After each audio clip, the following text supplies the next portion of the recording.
यह है battle through the haven season 7 part 300। So let's recap. जैसे कि हमने लास्ट में देखा, सावन और उस चाइल्ड में फाइट शुरू हो गई थी। इस लड़ाई को रोकने के लिए और चैंगसंग को बचाने के लिए सोंगचिंग बीच में आता है, इसलिए सावन को भी अपने कदम पीछे लेने पड़ते हैं। लेकिन सावन जाने से पहले उसके मेरिडियंस को ब्रेक कर दिया, जिसे रिकवर होने में और फिर से अपनी कल्टीवेशन को पाने में काफी समय लगने वाला था। दूसरी तरफ सावन एक पहाड़ पर लैंड करता है और अपने आसपास के स्पिरिचुअल एनर्जी की जांच की, ताकि उसे पता चल सके कि उसके आसपास कोई पावरफुल मैजिकल बीस्ट तो नहीं। लेकिन इसी दौरान उसे पता चलता है कि कोई उसे ढूंढने की कोशिश कर रहा है, इसलिए उसने अपनी ब्रेथ को छुपा लिया तो भागे। इस पार्ट की शुरुआत में सावन कहता है ये स्पिरिचुअल स्ट्रेंथ काफी ज्यादा पावरफुल थी। कुछ समय सोचने के बाद सावन जंगल से बाहर आकर एक माउंटेन पे आ चुका था और वहाँ से ऊपर आसपास का नजारा देखने लगता है। कुछ समय जांच करने के बाद सावन हैरान हो गया था, क्योंकि उसने सेंस किया था कि आसपास के मैजिकल बीस्ट नहीं है। तभी उसके माइंड में कुछ आता है, जिस वजह से वो कहता है शायद से स्पिरिचुअल स्ट्रेंथ की वजह से हुआ होगा। कुछ समय पहले जो स्पिरिचुअल स्ट्रेंथ आई थी, उसी को सेंस करके ये सभी बीस्ट यहाँ से भाग गए। इस थॉट के साथ ही सावन अपने उड़ने की स्पीड को और भी इंक्रीज कर देता है, क्योंकि आसपास कोई भी मैजिकल बीस्ट नहीं थी। कुछ समय उड़ने के बाद सावन एक जगह आ चुका था। इसके साथ ही उसने अपने आप को एक पेड़ के पीछे छुपा लिया। उसके बाद उसकी नजर जाती है सामने, जिसे देखने के साथ ही उसकी आंखें चमक चुकी थी। तभी सावन कहता है ये तो पिल सोल सीरम है। सावन को इस ट्रेजर की काफी ज्यादा जरूरत थी। साथ ही सावन ने उम्मीद नहीं किया था कि पिल सोल सीरम उसे यहाँ पर मिल जाएगा। और अगली पल सावन की बॉडी मूव होती है और उसी की डायरेक्शन की ओर बढ़ने लगता है जहाँ से ये महक आ रही थी। कुछ ही फ्लैशेस में सावन उस जगह पर आ चुका था जहाँ पर वो चीज है। उस जगह पर आने के बाद सावन ने अपने आप को जल्दी से हाइड कर लिया, ताकि किसी भी मैजिकल बीस्ट को उसके ओर का पता न चल सके। फिर सावन सामने की डायरेक्शन में देखने लगा, जहाँ पर उसे दिखती है अपने सामने एक लेक, जहाँ पर एक चट्टान रखी हुई थी और चट्टान के ऊपर एक ट्रेजर उपलब्ध होता है।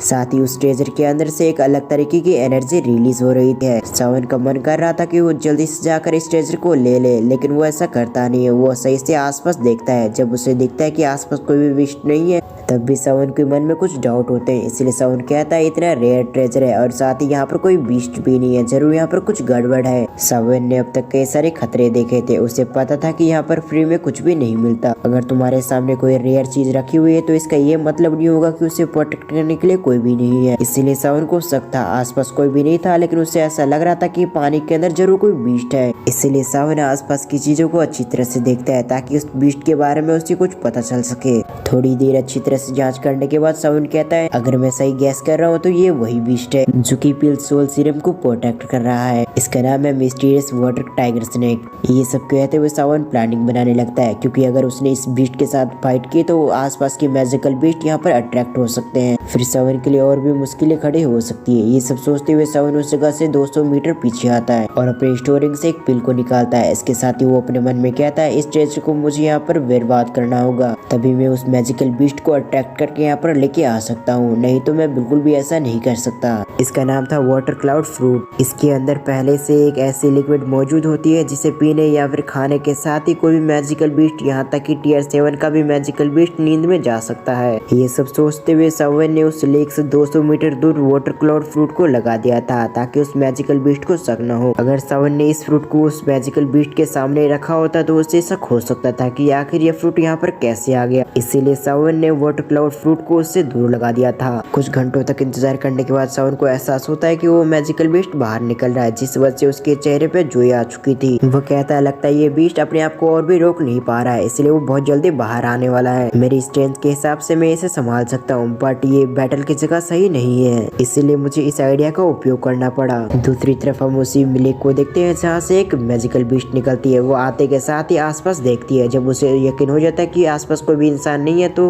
वो काफी तेज से उस फ्रूट की ओर बढ़ने लगती है और कुछ समय के अंदर वो उस फ्रूट के पास पहुंच जाती है, जिस वजह से उसने अपनी मौत को खोलकर उस फ्रूट को निकल लिया था। उस फ्रूट को रखने के साथ ही वो मैजिकल बीस्ट वहां से जाने लगती है। जैसे उसने अपनी बॉडी को मूव किया, उसी समय वहां पर एक धड़ाम की आवाज आती और अगले पल वो मैजिकल बीस्ट कुछ भी समझ पाता उससे पहले उसकी बॉडी लैंड हो चुकी थी जमीन पर। वो सेंस करता है कि वो बेहोश हो चुका है, क्योंकि सावन ने इसके अंदर उसी लिक्विड को मिला दिया था, ताकि उस फ्रूट को खाने के साथ ही वो बेहोश हो जाए। और ऐसा हो भी गया। सावन चाहता था यहाँ पर कोई फाइट फाइट ना हो, और ऐसा हुआ भी। इधर हम सावन को देखते हैं जो कि एक पेड़ के डंडी पे बैठकर सब कुछ देख रहा था। जैसे उसे यकीन हो जाता है कि वो बेहोश हो चुका है, वो जल्दी से नीचे आता है। वो देखता है कि पिल सोल सीरम के आसपास एक बैरियर बनी हुई है ताकि उसे कोई टच न कर सके। ये देखने के साथ ही सावन ने अपने हाथों को ग्लिस फिल्म से कवर कर लिया था और एक पावरफुल पंच उस पर जड़ देता है, जिस वजह से वहाँ पर जो बैरियर लगी हुई थी वो पूरी तरह से ब्रेक हो जाती है। उस बैरियर के ब्रेक होते सावन ने पिल सोल सीरम को ले लिया। जैसे सावन ने उसे लिया था, जल्दी से वो वहाँ से गायब हो जाता है, क्योंकि सावन को पता था कि वो बीस्ट कभी भी जग सकता है। इसलिए सावन अभी के समय किसी भी तरह से बेवकूफी हरकत नहीं कर सकता था। और जैसा सावन ने सोचा था ऐसा होता भी है। कुछ ही समय हुए थे सावन को वहाँ पर जाते हुए। उसी समय हम इधर बीस्ट को देखते हैं, वो जग चुका था। जैसे वो बीस्ट अपनी आंखें खोलता है तो उसकी आंखों में गुस्से साफ साफ देखा जा सकता था। इसके साथ ही उसने अपनी एनर्जी को रिलीज किया। दूसरी तरफ सावन जाते हुए इस चीज को सेंस कर लिया था, जिस वजह से वो अपने मन में हंसने लगता है। सीन शिफ्ट होकर हम उसी पत्थर से बने हुए महल को देखते हैं जहाँ पर एक लड़की खड़ी हुई थी। उस लड़की को देखने के बाद वो तीनों शॉक्ड हो गए थे। इसके साथ ही हम बियर किंग को देखते हैं जो कि काफी गुस्से से उस लड़की को देख रहा था। तभी वो बियर किंग कहता आखिर तुम्हारी हिम्मत भी कैसी हुई छोटी बच्ची यहाँ पर आने की और मेरे लोगों को मारने की। ये कहने के साथ ही बियर किंग उन दोनों को फिर से इशारा करता है, जिस वजह से वो दोनों काफी तेज से उस लड़की की ओर बढ़ने लगते हैं। लेकिन एक बार फिर से उस लड़की ने उन दोनों की पिटाई लगा दी थी। वो बताती है कि उसका नाम जिया। इसके साथ ही वो यहाँ पर किसी को ढूंढने के लिए आई है, इसलिए बियर किंग उसे ढूंढने के लिए उससे सहायता करता है, तो वो उसे यहाँ से पिल रियलम से बाहर निकाल सकती है। दूसरी तरफ हम बियर किंग को देखते हैं जिसे यकीन नहीं हो रहा था कि वो छोटी लड़की ऐसा कर सकती है, बट उसकी स्ट्रेंथ को देखने के बाद उसे भी समझ में आ चुका था कि ये जरूर कोई मामूली बीस्ट तो नहीं है। तभी जिया कहते कि मैंने सुना है तुम्हारे पास कई सारे होप्स रखे हुए हैं, इसलिए मैं चाहती हूँ कि तुम्हारे पास जितने भी होप्स है उन सभी को यहाँ पर ला कर रख दो ताकि मैं उसे खा सकूं। जिया के ये कहते कुछ समय के अंदर उसके सामने एक पहाड़ लग चुका था। इसके साथ ही बियर किंग के वो दोनों चमचे उसके मालिश करने लगती है। इधर बियर किंग को समझ में नहीं आ रहा था कि उसे खुशी मनाना चाहिए कि वो यहाँ से आजाद होने वाला, या फिर दुखी मनाना चाहिए कि उसके सारे होप्स खराब हो रहे हैं। मतलब हाई ग्रेड्स के होप्स को जिया खा रही थी, जिस वजह से उसको काफी दुख हो रहा था। दूसरी तरफ हम सावन को देखते हैं जो कि भागते हुए एक चट्टान के पास आ चुका था। वहाँ पर आने के बाद उसे समझ में आता है कि अब उसे होप्स ढूंढने के लिए इस पहाड़ी पे जाना होगा जहाँ पर बियर किंग रहता है, क्योंकि सावन ने आसपास की जगह को अच्छी तरह से जांच लिया था, लेकिन वहाँ पर कोई अच्छे से होप्स नहीं था। अब होप्स को पाने के लिए सावन के पास एक ही रास्ता था कि वो यहाँ पर आ जाए, लेकिन इससे पहले वो उसकी ओर शूट होता है उससे पहले वो उसे कुछ सेंस होता है, जिस वजह से वो पीछे पलट के देखने लग गया था। वो कहता आखिर ये फाइट की आवाज कहाँ से आ रही है। वो ध्यान से देखता है तो ये वही डायरेक्शन थी जहाँ से वो आया था पहले, यानी कि सवी के ग्रुप की ओर से। इस चीज को सेंस करके सावन एक पल के लिए सरप्राइज हो गया था, लेकिन वो और देरी न करते हुए उसी डायरेक्शन की ओर बढ़ने लगता है। सीन शिफ्ट कर इधर हम सवी के ग्रुप की ओर देखते हैं जहाँ पर कई सारे लाशें बिछी हुई थी। इसके साथ ही वहाँ पर एक सोल बैरियर बन रहा था ताकि इस जगह से कोई भी एस्केप न कर सके। तभी उनके ग्रुप से एक व्यक्ति कहता है कि तुम हमें क्यों मारना चाहते हो, जिस पर वो फिगर कहता है कि मैं तुम सभी को मारना चाहता हूँ इसलिए क्योंकि तुम सभी यहाँ पर विनर बन सकते हो, और मैं हर एक व्यक्ति को मार देना चाहता हूँ ताकि मेरे खिलाफ कोई सबूत न बचे